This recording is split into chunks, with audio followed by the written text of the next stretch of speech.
Gujarat's #1 engineering university, Sankal Chand Patel University, 9642706257.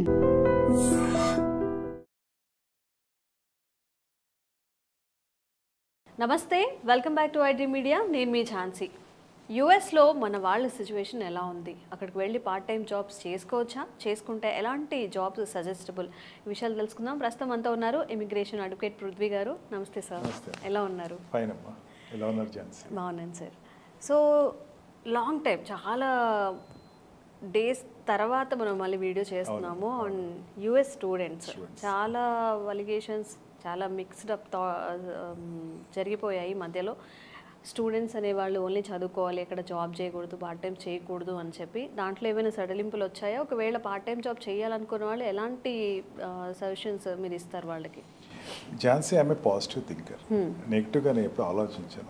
అక్కడ CiNaRe verify చేసిన తర్వాత అవుట్ ఆఫ్ మై క్లయింట్స్, అక్కడ ఉండేటువంటి యూనివర్సిటీస్ నుంచి వచ్చేటువంటి స్టూడెంట్స్ కానీ, అక్కడ ఉండేటువంటి మైగ్రేషన్ ఏజెంట్స్ కానీ, నాకు తెలిసిన విషయాల్లో నేను పాజిటివ్గానే వెళ్తాను ఇప్పుడు. ఎందుకంటే నెగిటివ్గా వెళ్తాం వల్ల హైరానా పట్టడం తప్ప ఏముండదు. మనం ఇక్కడ స్టూడెంట్స్, పేరెంట్స్ స్టూడెంట్స్ ఇక్కడ నుంచి పంపిస్తున్నాం. ఇదివరకు అయితే కేవలం ఎంఎస్కి పంపించేవారు, ఇప్పుడు బీటెక్ కూడా పంపుతున్నారు, అంటే డిగ్రీ కోర్సెస్ కూడా పంపుతున్నారు, మాస్టర్స్ అండ్ డిగ్రీ కోర్సెస్ కూడా పంపుతున్నారు. వాళ్ళు ఇక్కడి నుంచి అక్కడికి వెళ్ళిన తర్వాత జనరల్గా మనకి ఇక్కడ స్టూడెంట్స్, నేను రిపీటెడ్గా ప్రీవియస్ వీడియోస్లో కూడా చెప్పాను, నేను ఇక్కడ స్టూడెంట్, ఇప్పుడు బీటెక్ స్టూడెంట్ ఉన్నాడు అనుకుందాం, వాడు ఏం చేస్తాడు? బీటెక్లో క్లాసెస్ అటెండ్ అవుతాడు, క్లాస్ బంక్ కొడితే ఏం చేస్తాడు? సినిమాలకు వెళ్తాడు, లేకపోతే ఇంట్లో కొంచెం చదువుకుంటాడు. మంచి స్టూడెంట్ అయితే చదువుకుంటాడు, లేకపోతే ఏదైనా కోర్సెస్ చేస్తాడు. ఈ ఎరీనాకి దాటి అక్కడ కొత్తగా పార్ట్ టైం జాబ్స్ చేస్తున్నారు.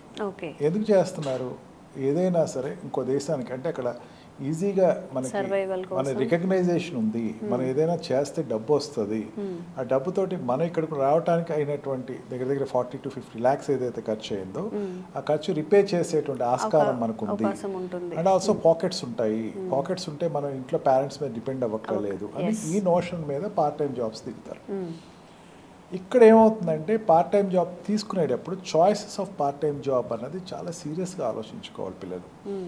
పేరెంట్స్కి ముందు తెలిస్తే కనుక, ఈ వీడియోస్ ఎప్పుడు కూడా పేరెంట్స్ కోసం మనం మాట్లాడుకుంటున్నాం ఝాన్సీ, ఎందుకంటే పేరెంట్స్ తెలిస్తే కనుక వాళ్ళ పిల్లలకి సజెషన్ ఇవ్వడానికి కానీ, వాళ్ళు ఒకవేళ ఏదైనా రాంగ్ పాత్ ఆఫ్ సెలెక్టింగ్ జాబ్స్కి వెళ్తున్నప్పుడు టు మోర్ ఎక్స్టెంట్. ఇక్కడ మనకి ఈ యూనివర్సిటీలో పార్ట్ టైం జాబ్స్ మనకి ఓపీటీ ప్రోగ్రాంలో కానీ, సిపిటీ ప్రోగ్రాంలో కానీ, సిపిటీ అంటే పే చేసేది కాదు, ఓపీటీ అంటే వాళ్ళు చేసేదానికి అమౌంట్స్ వస్తాయి. ఈ international students are different to the other subjects. అంటే వీళ్ళు మిగతా అక్కడికి వెళ్ళి జాబ్ చేసేవాళ్ళు చాలా డిఫరెంట్ ఉంటారు. ఇంటర్నేషనల్ స్టూడెంట్స్ ఏంటంటే వాళ్ళ arena of job finding is very less. వాళ్ళు కేవలం ఆ యూనివర్సిటీ పరిధి, యూనివర్సిటీ అనేటువంటి ప్రపంచంలో వాళ్ళు పనిచేయటం తప్ప దాటి బయటకు వెళ్ళటం లేదు. ఆ యూనివర్సిటీ పరిధిలో జాబ్స్ అంటే నేను పేరెంట్స్కి ఇంతవరకు చెప్పాను, మళ్ళీ చెప్తున్నాను, ఝాన్సీ ద్వారా మళ్ళీ చెప్తున్నాను, there are number of opportunities. Don't get perverted or panic అయిపోయకండి. మీ పిల్లలు చెప్పింది ఏదైతే ఉందో అది మీరు సీరియస్గా తీసేసుకుని, ఇక్కడ జాబ్స్ దొరకట్లేదు నాన్న, లేకపోతే ఇక్కడ జాబ్స్ అనేది కష్టంగా ఉందని చెప్తే దానికి మీరు ఇక్కడ ఆదుర్త పడకండి. ఎందుకంటే platforms are of latest divide these platforms into different. First వీళ్ళు ఈ స్టూడెంట్స్కి అక్కడ ఓపీటీలో దొరికేది రీసెర్చ్ అసిస్టెంట్స్లో దొరుకుతుంది జాబ్, అండ్ ట్యూషన్ అసిస్టెంట్స్లో దొరుకుతుంది, అండ్ లెక్చర్ అసిస్టెంట్స్లో దొరుకుతుంది. అంటే బీటెక్ స్టూడెంట్ అనుకోండి, అక్కడ రీసెర్చ్ అసిస్టెంట్స్కి వర్క్ చేస్తారు. అదే వాడు ఎంఎస్ అనుకోండి, ఈ అకాడమికల్ అసిస్టెంట్స్కి వర్క్ చేస్తాడు. ఈ 2 జాబ్స్ అనేది ప్రతి యూనివర్సిటీలోనూ ఉంటుంది. అంటే ఏం చేయాలి? మన పిల్లవాడు జాగ్రత్తగా అక్కడ ఆ లెక్చర్స్ తోటి మంచి సత్సంబంధాలు పెట్టుకుంటే ఈ జాబ్స్ ఈజీగా దొరుకుతాయి. అర్థమైందమ్మా? ఈ అకాడమికల్ జాబ్స్ ఏదైతే ఉందో, టీచింగ్ జాబ్స్ సంబంధించింది ఏదైతే ఉన్నాయో, ఆ సీనియర్స్కి అక్కడ ఉండేటువంటి curriculum activities, preparation of the కరికులము and also helping for the papers, ఈ జాబ్స్ ఉంటాయి. And with regarding to the research jobs సంబంధించి పార్ట్ టైం జాబ్స్ సంబంధించిందని ఆల్రెడీ ఒక రీసెర్చర్ చేస్తూ ఉంటాడు, వాడు పేపర్ రీడింగ్ అడుగుతూ ఉంటాడు, ప్రాజెక్ట్ ప్రిపరేషన్లో వీడి హెల్ప్ అడుగుతూ ఉంటాడు, organising the what we call meetings ఇవన్నీ ఉంటాయి, ఇవి వాడు అక్కడ చేయాల్సినటువంటి పని ఉంటుంది పిల్లవాడు. And third is the library oriented jobs. లైబ్రరీకి సంబంధించినటువంటి జాబ్స్ ఉంటాయమ్మా. లైబ్రరీ జాబ్స్లో అంటే ఏంటంటే rack shuffling and also online verification and giving the some universities అన్నిట్లోనూ లేవు, కొన్ని యూనివర్సిటీలు ఏంటంటే అప్లోడింగ్ ఆఫ్ ద బుక్స్, ఇవన్నీ కూడా లైబ్రరీ ఓరియంటెడ్ జాబ్స్ ఉంటాయి. అంటే ఈ 3 జాబ్స్ దేనికి సంబంధించిందమ్మా? Pure academical related jobs. ఈ ప్యూర్ అకాడమికల్ ఎస్ ఇక్కడ నుంచి వెళ్ళే స్టూడెంట్స్ బీటెక్నిక్ కోసం వెళ్ళినా, అంటే ఇంజనీరింగ్ సెక్టర్ కోసం వెళ్ళినా సరే, లేకపోతే డిగ్రీ సెక్టర్స్ కోసం వెళ్ళినా సరే, ఆర్ మాస్టర్స్ కోసం వెళ్ళినా సరే, ఆ స్టూడెంట్స్కి అకాడమికల్గా వాళ్ళు జాబ్ చేయగలిగితే, ఆ జాబ్స్ కనుక వాళ్ళు కొట్టుకోగలిగితే, వాళ్ళు సంపాదించుకోగలిగితే వాళ్ళ future will be best. Best అంటున్నాను, even not good and better, అట్లా బెస్ట్ అంటున్నాను. ఎందుకో చెప్తాను. సాలరీస్ ఎలా ఉంటాయి సార్ కంపేర్ చేస్తే బయట వర్క్స్? అప్ టు $20 వరకు వాడికి వస్తాయమ్మా పర్ అవర్. అందుకని $8 to $20 వస్తాయి మనకి. అంటే వాడికి మంత్కి వచ్చేసరికి ఆల్రెడీ ఇంతకుముందు కూడా చెప్పుకున్నాం 20 hours per వీక్ చేసుకోవచ్చు. అదే ఈ హాలిడేస్ టైంలో అయితే 40 hours చేసుకోవచ్చు. లిమిట్ కూడా ఏమీ లేదు. Will get good money, there is no doubt. రోజుకి 8 hours చేసుకుంటే మంచి, రోజుకి 4 to 8 hours నువ్వు ప్రిస్క్రైబ్డ్ పీరియడ్ ఆఫ్ 5 days నువ్వు చేసుకుంటే, or it is a good time of pocketing. And also second option is there where you will be in the eye of the intellectuals.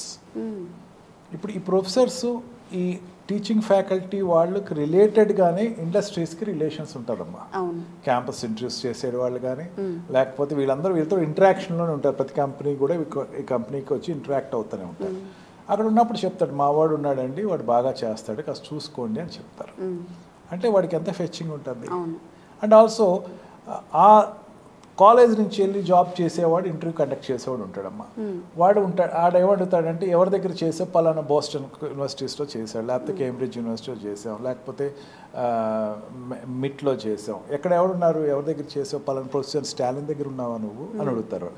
స్టాలినే నాకు part time refer చేశాడంటే interview చేసేవాడు ఇంకేం అడగడమ్మా, yes you are selected అంటాడు. ఎందుకంటే lectures మీద వాళ్ళకు ఉండేటువంటి విపరీతమైన గౌరవం, అంటే ఎంత అడ్వాంటేజ్ ఉందమ్మా దీనివల్ల. And fourth job is the like an embassy. ఈ అంబాసిడర్ కింద పని చేయొచ్చమ్మా. అంటే కాలేజ్కి సంబంధించినటువంటి కరికులం అన్నది వచ్చిన వాళ్ళకి ఎక్స్ప్లెయిన్ చేయటం, పేరెంట్స్కి ఎక్స్ప్లెయిన్ చేయటం, ఈవెంట్స్లో ఆర్గనైజ్ చేయటం, ఈవెంట్స్లో ముందుంచి నడపటం, ఈ 4 are ఇన్వర్డ్ జాబ్స్, లోపల ఉండి చేసుకునేదానికి. లేదా I want to learn new thing అనుకున్నాం అనుకోండి, you can go for coffee shop bakeries, అక్కడికి లోపల ఉండేటువంటి కాఫీ షాప్ బేకరీలో వర్క్ చేసుకోవచ్చమ్మా. అవే ఆఫ్ ఇట్, ఇవి కాకుండా బయట అంటే ఆఫ్ నాన్ అకాడమికల్గా రిలేటెడ్గా వస్తే ట్యూషన్ జాబ్స్ ఉంటాయమ్మా. అండ్ ఆల్సో స్టడీ సెంటర్స్ ఉంటాయి దాంట్లోనే. ఆ స్టడీ సెంటర్స్లో మీరు వెళ్ళి వర్క్ చేసుకోవచ్చు. అండ్ ఆల్సో లోపల what we call departmental stores ఉంటాయి, డిపార్ట్మెంటల్ సప్లైస్ ఉంటాయి, ఇవన్నీ కూడా చక్కగా చేసుకోవచ్చు. సార్ ఒక చిన్న డౌట్ ఏంటంటే, ఇప్పుడు మన దగ్గర యూనివర్సిటీస్ ఉన్నప్పుడు ఇండియాలో మనం ఎట్లయితే లోకల్ వాళ్ళకి ప్రిఫరెన్స్ ఇస్తామో అక్కడ కూడా అలాగే జరుగుతుందో? ఏదైనా మీరు చెప్పిన జాబ్స్లో ఫస్ట్ ప్రయారిటీ వాళ్ళకి, తర్వాత మనకు వచ్చే అవకాశం అలాంటివి ఏమైనా జరుగుతుంటాయా? US is not a country of caste, creed or religion or sex anywhere. ఎవరికైనా సరే ఈక్వల్ స్టేటస్ ఇస్తారమ్మా. Universities are like a temple there. టెంపుల్లో ఏ రకంగా అయితే అందరికీ సమానమైనటువంటి ఆపర్చునిటీ ఉంటుందో, what we call to uplift your personality, అక్కడ కూడా అట్లాగే ఉంటుందమ్మా.